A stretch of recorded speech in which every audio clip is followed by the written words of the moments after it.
Kecha bitta qiz harakat qilaman kechki paytgacha dorini topib borishga. Uf, shuncha pulni endi qayerdan topaman? uzr, gapingizni eshitib qoldim. Onangiz kasal ekanlar, adashmasam. Ay yo'q, qo'yavering, o'zim hal qilaman. Men noto'g'ri emas. Masga qanaqadir yaxshilik yoki ehson qilmoqchi emasman.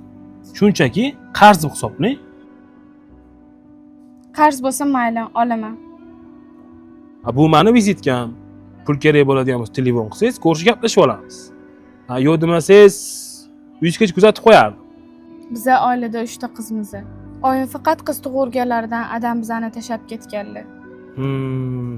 Bunaqa nomard erkaklar ko'payib ketgan. Singilarim hali kichkina, men oilada katta farzandman. Tushunarli. Hamma mas'uliyat meni bo'ynimda. Oyim esa 3 yildan beri. Nogiron ekan. Uyda yotarkan o'rtoq. Singlari hali yosh. O'zi rosa mehnat qilar ekan. Vo, kakras. Dacha olib chiqib ketamiz. Nima demading? Hech kim hech narsa deya olmaydi. Hech kim pretenziya qila olmaydi. Akasi yo'q deding, adasi yo'q. Jimgina ishni hal qilaveramiz. Nima deganing bu? Unaqada Nargizni ham qo'shib olamiz dachaga. Tushunmadim. Senimi gapiryapsanmi? Seningni qo'shsam jahling chiqib qotdimi? Saniki jon qolganiga baqlajonmi? Tushunmi?